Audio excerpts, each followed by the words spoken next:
If you are both an entrepreneur and a parent, this week's episode will land right on your heart because we talk about how to bring those two worlds together when sometimes we might feel torn in two different directions. Hey ladies, it's Amanda.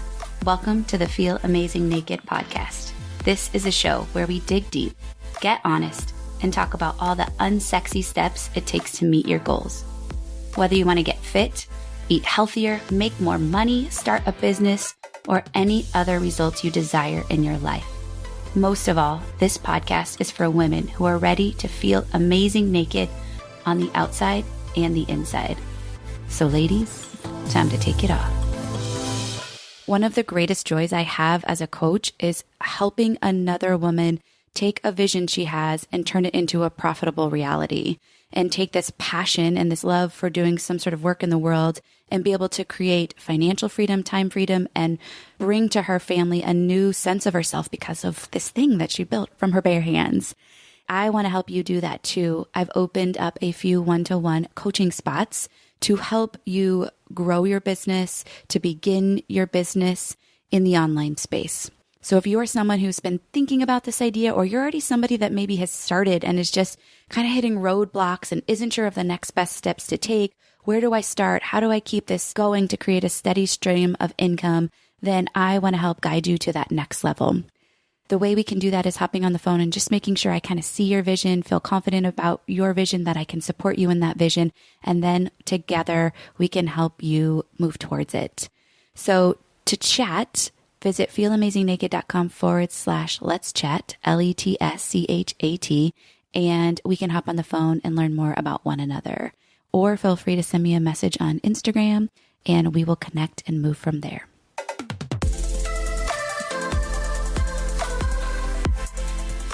Welcome, ladies, to the Feel Amazing Naked podcast. I'm so excited to have a friend, a colleague. She's been on the show before, actually, probably now a year, 2 years ago. I don't even remember. To talk about a much needed topic of choice today. So we're going to be diving into entrepreneurship and parenting and traditional school and all the good stuff. So I want to welcome to the show, Liz Hartke. So welcome. Thanks for having me, Amanda. I'm so happy to be chatting with you today. Me too. It's really early when we're recording this. And so I feel like I still have like my sultry sleep voice going a little bit, but I'm drinking the coffee as we go. So we met in a mastermind, Selena Sue's mastermind. I remember we were in Puerto Rico and we, for the first time, got paired next to each other at dinner and just kind of hit it off, talking all the things. We had this health background, kind of similar values came up. And since then we've connected. I've watched you make some big changes. I'm on the cusp of making some big changes. And so first, I just wanted to say I really appreciate forming that relationship with you through this journey of entrepreneurship, which sometimes feels quite lonely. Yeah, I feel the same way. I remember when we were sitting next to each other at dinner and just being really grateful that, with all those ladies in the room, which we're connected with many of them, I just felt instantly connected and comfortable with you. And I was just thankful for that because I feel like we need more of that, and just our alignment with values and raising children and going all in on entrepreneurship. Sometimes that's hard to come by in friends and peers. So I'm grateful for it. Yeah, likewise. You've recently just had a call that landed on your heart. You've made some changes inside of your direction and your entrepreneurial spirit in general. But do you mind sharing a little bit about where you are now and what led you to this place? Yeah, I'm happy to. So we run the Luminary Leadership Company, my husband and I. And for 10 years now, we've been supporting entrepreneurs, helping them scale and grow their businesses, primarily for more freedom and possibility in their lives. And the first probably 5 years of doing what I did, I focused so much on business strategy. And it's a powerful thing. You learn how to grow and you learn how to leverage and market properly, and everything can change within your business. But what I found was the people that I was mentoring, they would be capped not by their strategic knowledge, but by their own leadership. So that's when we started to really focus on, okay, we're going to scale both the business and the leader so that they aren't hitting their head against their own ceiling that they've created for themselves. And that was a really powerful shift. But as I was doing it, most of the people that I was working alongside had families, whether they had kids or they were married. They were getting to these points when they were hitting high levels of success in business where they weren't feeling fulfilled or something just wasn't clicking. And it was like, when is it going to be enough? Why am I not satisfied when I just finally hit this big goal, that we strategized and worked out and then we did it. And then I'm sitting here just feeling kind of empty. Or why is it that I'm thriving in business, but at home things are falling apart? My marriage has a wedge in it because the business has been in between us, or my kids have been face down in devices for the last few years so mommy could build the dream. And it clicked for me that it couldn't just be leadership in business. We started saying this phrase of success in business and legacy at home. Are you known at home as much as you're known in business? The crux of it all, Amanda, was realizing that the gift in my life, if I were to go back in time and just really look at all the stories and look at all the things that God brought into my life and the people and the messages and all of the wisdom and hardships, everything came back to the family for me. That was what I was gifted with growing up. I have the most wonderful extended family. I am raising my own family that is deeply entrenched in 2 extended families now. And it's just so many beautiful things come from it. So I realized that my mission that I wanted to show up in the business too was not just about building and growing and scaling businesses, because I believe in small business and entrepreneurship. I believe in that vehicle and I want to be a champion for it. But I wanted it to be for the sake of the family and their mission, and to really help entrepreneurs integrate business and family, because that's why things often feel off, is because we can be killing it in one thing and feel like we're failing in the other, or guilty when we're doing one and stressed when we're doing the other. So that's been our mission, and I am on fire about it, and also like, man, curious to see what happens next. A lot of the things we're doing are kind of in real time, where we're expanding and branching into this new, I don't know what you'd call it, a department of our business where we're focusing on creating curriculums and supplemental tools for entrepreneurial parents to use in raising leaders and to connect with their family and to build that unity together as a team versus everybody being splintered going in their own direction. So it all comes down to the family for me. And I feel like I was just kind of gifted that mission, and now I'm running with it and trusting that it's going to unfold the way it's meant to. Yeah, well, it's super cool to watch. And obviously you're speaking to my soul, because I think that is the pull between 2 worlds, right? As a mother specifically. Well, I think men feel it as well. I think it's mothers more. And I often find that so many women that transition into entrepreneurship have begun their roots as a stay-at-home mom or a part-time working home mom. So they've been like heavily in that world, at least a lot of women. And now they're coming into this place where they're like stepping in and leaning into this like fire in their belly that they've kind of been ignoring too.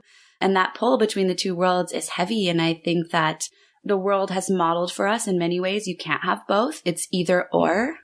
It's not and also. And so being able to find like, where is the messy middle between that dichotomy, and modeling and having discussions around like, yeah, bring them into the office, right? Or like some simple things that I know I struggled with in the beginning of, I was like in my space and I didn't want them here at first because I was just like floundering myself. And then when I started to bring them into this space, it was just like, oh, there's community buy-in now too, which is entirely different. Yeah, I'm laughing as I talk to you because my office, this is a digression, but hopefully other people can laugh with me in case they hear it. My office is down at the barn. I have a studio down here for podcasting, and we have chickens. And one of my chickens is definitely laying an egg right now because it sounds like she's in labor. She's like, this poor thing goes into labor every single day to feed me. And I hear her and she's squawking like a chicken. That's so if you hear funny. that. Got it. I love it. I love it. It's okay. Mine are like squawking in the house. I don't have chickens right here, but my kids are. So it's likewise. All right. Well, I didn't think about it when we scheduled our recording time because it was like the morning is when they lay, and I usually record in the afternoon. So anyway, we were talking about this when we chatted the other day, bringing the kids into the fray. And for me, I went through a couple of years when my kids still are young, but when they were really young and I was brand new mom, where I heard a bunch of people preaching about these boundaries, right? We hear that a lot. And I think boundaries are really good. They're great for children because they need them, right? They're great for us so that we can actually, move forward knowing and kind of feel our way around and understand what's right for us and what's not right for us. But I think people taught it in such a black and white way that it really hurt entrepreneurial parents, where we felt like, okay, when you're working, there's business hours, you close that door. You don't want your kids to see it because that could totally screw them up. You don't want them to think you don't want to be with them and that's more important. And then when you're with the kids, you don't even think about work. And And it's just not realistic. When you're an entrepreneur, the same way when you're a parent, it's 24/7. There's no getting it out of your head or out of your spirit. You are designed this way. I remember having conversations with my husband, Michael, saying, oh gosh, like why couldn't God just have called me to one thing at a time in each season? Like why didn't he call me to put the brakes on with my business so that I could just be totally present as a mother, and felt guilt about that. And I felt frustrated about that because I didn't like that feeling of being separated and my identity being split into two pieces. And he's like, Liz, this is exactly how you were designed. Like that spirit in you is part of what the gift is that you're going to give our children, them being witness to that. And one of the things I thought about was some of our best friends growing up, and still to this day, they own this really incredible Italian restaurant. If anyone's ever in New Hampshire, you have to go to the Coliseum in Salem, New Hampshire. Shameless plug, best food you'll ever have. Noted.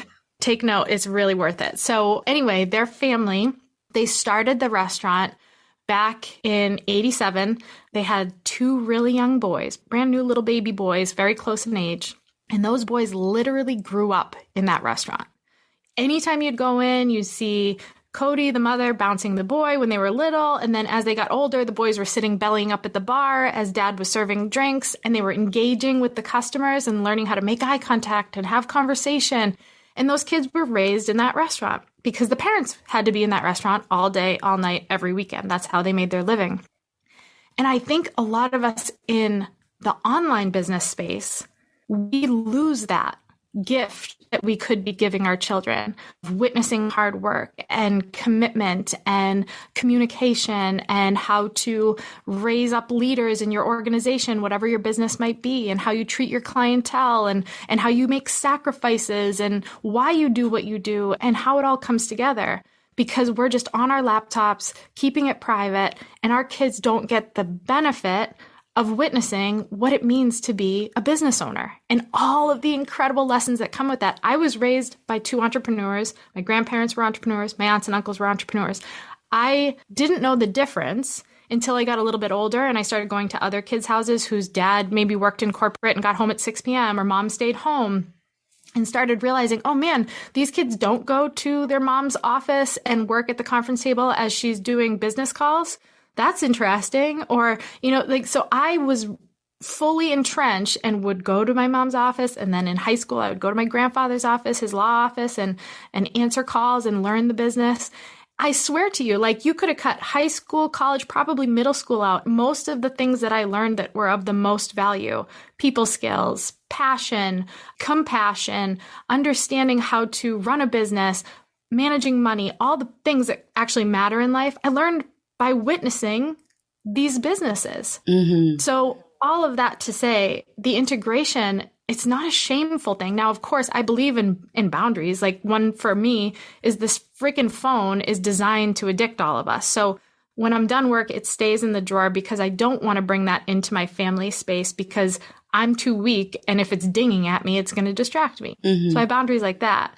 But we open the conversation about entrepreneurship all the time. We open the conversation about what it looks like to run a business and the struggles that we face. And we bring our little kids into the problem solving mode. Like, hey, okay, we're encountering this issue today. Do you guys have any good ideas that we're not thinking of? And we let our 3-year-old come up with fun ideas. And now granted, it's like, have a pizza party. And I'm like, that would solve everything.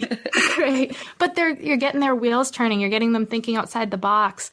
Don't rob them of that gift. Like if you're called to this and you have a mission and purpose and you're utilizing your business as a vehicle to bring it to life, it's not just your thing. When you said yes to it, guess who else you said yes to it for? Your family. Now, don't be keeping them out when they're on this mission with you. They're part of the team, even if they're not working in the business specifically or they're young like my kids.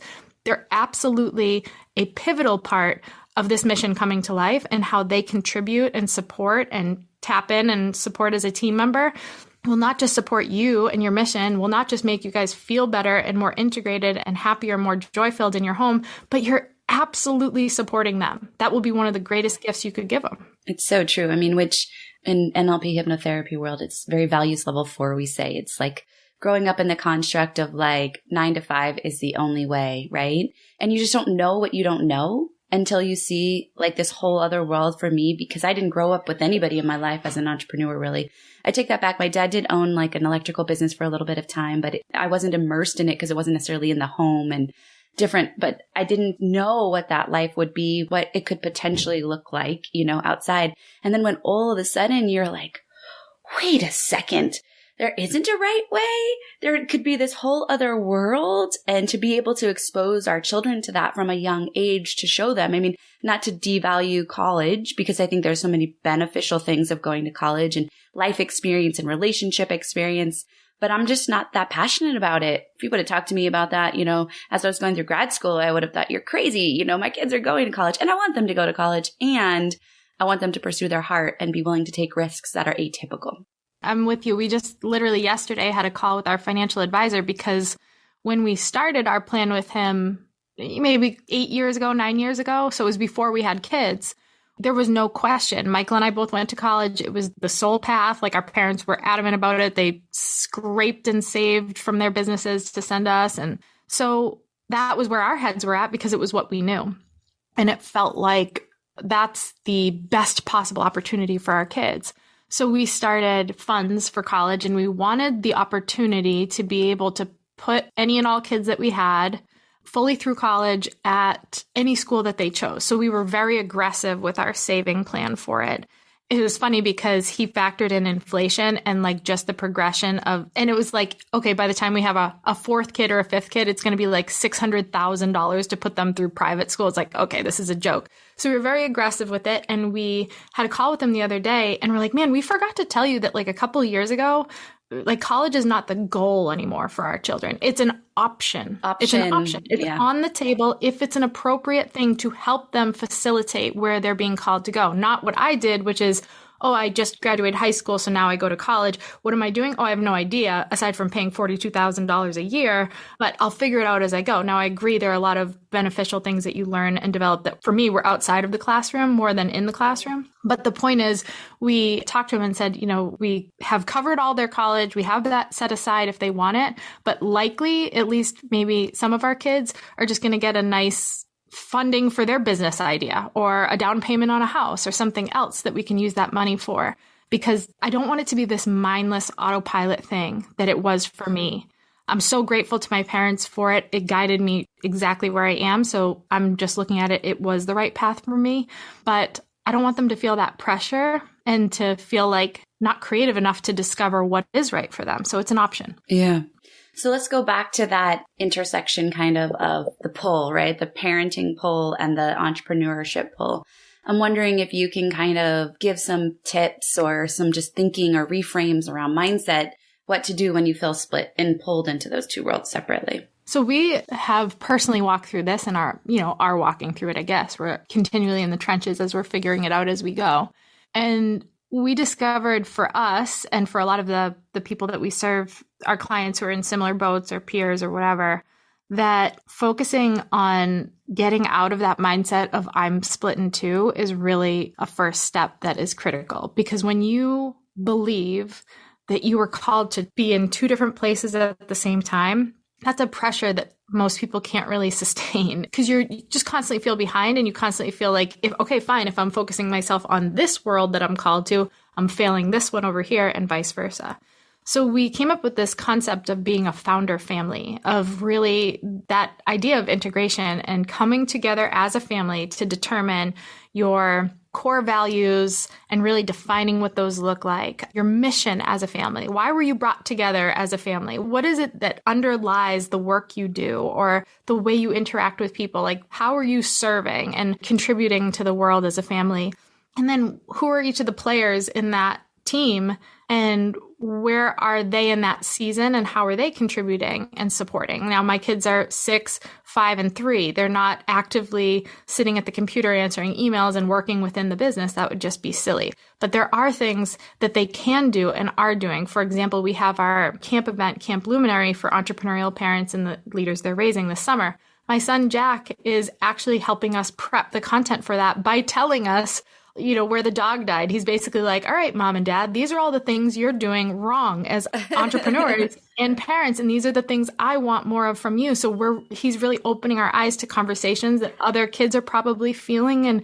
And he's coming to camp and he's going to help support and welcome people. So he's learning a lot of different things. So that integration and going from, I'm an entrepreneurial parent. So that means I'm one person that's called to two different things. No, I'm a player within a founder family. And as a founder, meaning I've founded a business, and a family, meaning I've also founded a family, and we're bringing it together and we're figuring out through communication, how are we going to do this going forward? And just that mindset shift of I'm one person split in two to I'm a part of a team on a mission, even if I'm, driving the specific business mission forward, it's totally different. When I leave for a trip, if I'm speaking or something like that, it's not oh, mom's leaving again, or why is mom leaving? It's, okay, mom, go get him. This is your going out as a team player, and this is your role for today.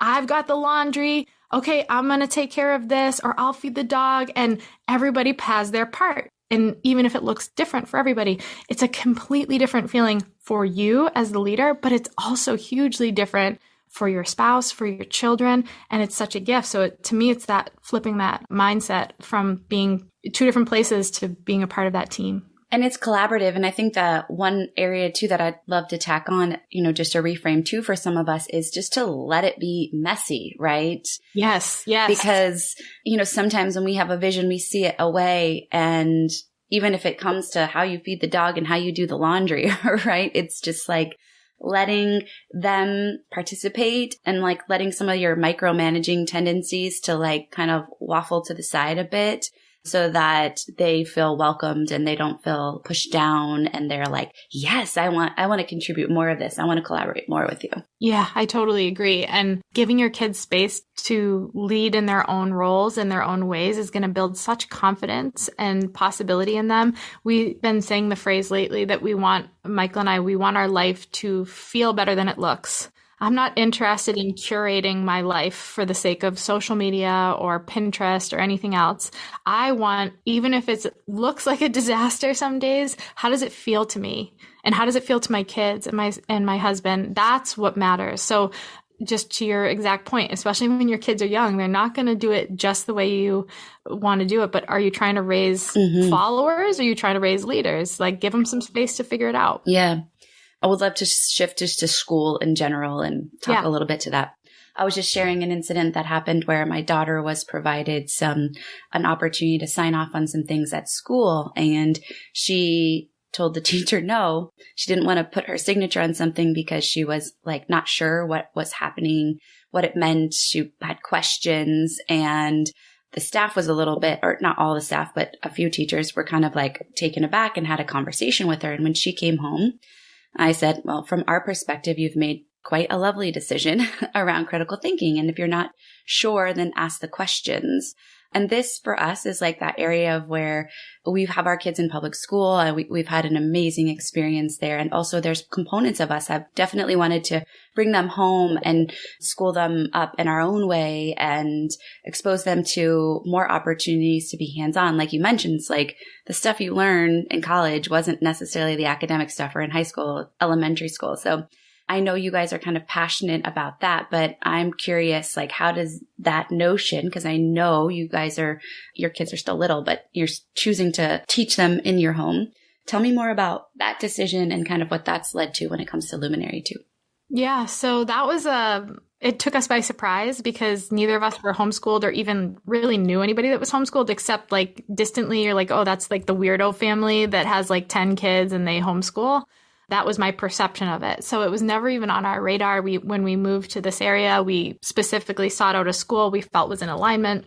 And right around the start of COVID, that school, the leadership in that school was really failing. The teachers were wonderful. And I think this is often the case, that the teachers come in and give it their all. Like, they love those children and they give of themselves for the sake of those kids. But it doesn't mean that the system aligns with that, or the leadership aligns. And I use leadership in quotes even, because sometimes it's like, don't even slap the word leadership and insult leadership by calling some of these people in these systems leaders. So that was going downhill at the same time that COVID was picking up. And we went to see, I was like, well, how are you going to handle this whole thing. Like there's so much unknown with what's happening in the school system. And we went into the school and they showed us, those really long lunch tables that, they're probably like 15 plus feet long. My kid at the time was 4. He's in pre-K. And they had an X at either end of the table. And that was how they were handling COVID. They were putting one kid on each end of the table. And I was like, no, I'm not raising my child to think that he has to live in fear and that he can't even see the kid sitting across the table from him or communicate. Like it's just not going to work for our family. And I'm not judging because I understand situations are different. I'm super grateful that with running our own business, we had the luxury of pulling them out and say, okay, I guess we're homeschooling. So we thought it was going to be this temporary thing.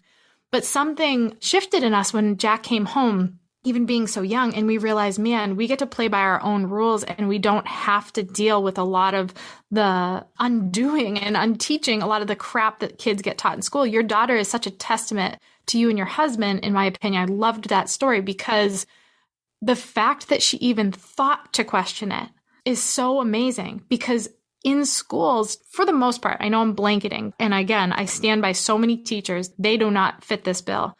But kids are generally speaking taught to follow the rules, get in line, like just sit quietly and do what you're told. And when you get out into the real world, if you do that, you're going to get eaten alive. You're never going to tap into who you're called to be. You're never going to live your purpose because you're going to live in fear. You're going to live small and you're going to follow whatever the rules are, even if the rules are really freaking stupid and they're going to hold you back from excellence or possibility. So homeschool was kind of like I guess we're homeschooling. And now it feels like, man, what an opportunity to get to know our children and to more deeply connect with our children and to focus on the things that matter most to us as a family. And when we talk about that mission, allowing our kids to really develop in our home and just explore where they're called.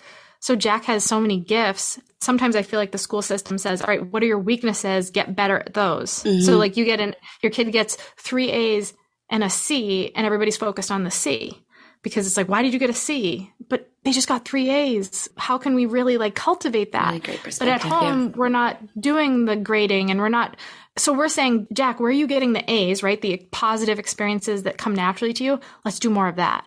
And what does that do? That builds confidence.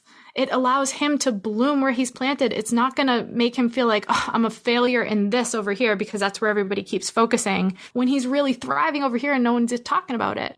So as far as we know, we're sticking with homeschool. Everything's always on the table. We're not, drawing hard lines. But I also understand that some kids really thrive in that environment of school. It sounds like your kids are some of those kids. So what happens at home in the minimal time that you might have because they're in school and activities is so critical and has to be so intentional. And that's a lot of the work that we're trying to facilitate and do for these families, because even if you choose traditional school, how can you be equipped with what you need to make sure that they're not attaching to their peers and the values of society and the system, but they're really understanding who they are and what they're a part of and their mission within the family, and they're not abandoning that just because they don't have as much time there. And it's also just not how the world was meant to be. When we were pre-industrial revolution, kids were at home with their families, witnessing hard work. They were participating in hard work. They were contributing to the family. They were eating meals around the dinner table and breakfast and lunch and everything else. And then when the parents got taken out of the home and the kids got put into school and started getting treated like adults, even at 6 years old, here, sit in this desk still for 8 hours a day, it broke the creative spirit of our children. So how can you keep that alive? Even if you choose traditional school, that's okay. But how can you make sure to be so hyper intentional about what you're doing with that precious time with your children so that they can question things and they can have the courage to stand up for what's right, and they can know how to communicate and be compassionate and to be courageous and creative and to foster those things in our kids. So good. It's like my brain is wheeling with so many thoughts and ideas. So what's your answer to that? So I know you guys have come up with an amazing opportunity to foster that, no matter if your child is in public school or not. I'd love for you to share more about that. Yeah. So we went back and forth as a company with our team saying, all right, can parents outsource this part? Can they outsource? We'll just call it raising leaders. Okay. So When I say that, I just mean raising your kids in purpose and cultivating the entrepreneurial spirit and creativity and all the things we just talked about. So we played around with the idea of like, oh, well, maybe we come up with a curriculum that someone could use if they're homeschooling or if their kids were in traditional school. And we're like, no, that's not how this works. It starts with us. It starts with the parent who's running the business, right? We have to embody and model the leadership, the values, the ideas that we want to gift to our children. So the parents can't be removed from the equation. We as a company cannot in good moral conscience create something and sell it to you and say, here, just give this to your kids and they'll figure it out. So we decided instead, we have a lot of resources for entrepreneurship. We have a lot of resources for parenting, but we haven't really seen much out there for the entrepreneurial parent, the one that does feel split in two and is asking how. Like, okay, yes, I'm behind this. I get goosebumps when I hear about it, but I don't know what the heck to do with it. I'm at like max capacity. I'm always hurrying and rushing and like it feels heavy and I'm sick of feeling the cycles of guilt and overwhelm and all of those things. We wanted to create the first of its kind, a home for entrepreneurial parents and the leaders they're raising. So for the people who do have those two callings, how can they come home to this place where we are going to provide the resources and the tools and the conversations and the mindset shifts and the support and the community of like-minded entrepreneurial parents who are coming together to support one another and allow the kids to meet. I remember when I would meet the kid in school whose parents owned a restaurant or meet the kid in school whose mom owned a hair salon. And it was like, oh, this is so, like, you guys get me. Like, our parents work really hard, huh? But they're flexible and they get to be there for us. And we could start to understand the missions behind the work our parents did. And we just thought differently. Like, we were scrappier kids. We were more awake than other kids. We were like, you don't just get handed a paycheck. You go out there and you bust your butt to earn it based on your mission and then what you're willing to put into it. So we just thought differently. So how can we connect these people? And the first step for us was thinking about, we need to have a conversation, kind of a wake-up call for anybody that's in this boat. We're calling it a rally cry. It's basically like a call to arms. Okay, entrepreneurial parents, let's go, let's connect, and we're going to have a conversation about the how. We're going to take you from spread thin entrepreneurial parent to having the tools and the resources and the foundation to become a founder family. What does that look like? How do you step into that? How do you leverage entrepreneurship as one of the greatest gifts you can give your kids instead of feeling like it's a burden for you and your family? And talking about the struggles that we face, but also the possibilities that we are just not tapping into. You might feel spread thin. People listening might feel like constantly rushed or at full capacity, or have the disillusion of like, oh, if I just get through this season, or if I just make more money, or if I finally get here, then I'll get to be a present parent. Then I'll get to show up in a different way. Then I'll finally be less stressed and my kids won't see that stress and it'll be, no, newsflash, that's not how it works. Time plus hard work does not equal freedom. Time plus hard work does not equal everything perfectly falling into place. There's so much intention and strategy that has to go into the how. And we're going to have that conversation on a rally cry call that I wanted to invite you and your listeners to, because I know you have that same fire in your gut about this. And I think we haven't been served yet. Like, we haven't had the opportunity to come together and solve this true problem that a lot of us don't even realize is a problem because we think it's normal. It's not freaking normal. This is not okay to settle. It's not okay to say, all right, I'll figure it out later, or we'll just see where this goes. No, we get to have the gift of saying, I get to determine with my family how this goes, but I need the resources, tools, conversations, and support to get me there. So that rally cry call is happening this week, and people can register over at luminaryleadershipco.com/Amanda. And if they go there, it's just a free conversation, but I think a lot of minds are going to be blown with how possible their next level and of true success in both of those separate worlds can be when they learn to integrate the two into one. Yeah. Well, thank you for offering that and sharing. And those of you listening, we'll put that in the show notes. You can go back and listen. I'll be sharing it through social media throughout the week as well. I mean, you nailed it. You nail all the things. Like, when you're inside that container of entrepreneurship and a parent, I mean, you've obviously nailed it because you've walked it too, right? And I think that that is where the value is. You're in it. You're moving through the trenches. You are having firsthand experience of how you're navigating that situation. And I love when you, as a coach, provider, practitioner, mentor, leader, can bring like empathy to the table because you've been there, done that. I always use that example of, like there's a lot more to offer someone as a coach if you've lost 70 pounds and kept it off than if you've been, fit and active your whole life and you just love that, right? Both are fantastic. And there's just something different you can bring to the table when you've experienced it firsthand. So kudos to you guys for following your heart and for addressing a struggle that is probably one of the most frequent discussions amidst my communities as well that are entrepreneurs and many of mothers of just navigating the world and different ages in different seasons of life with parenting too needs different things.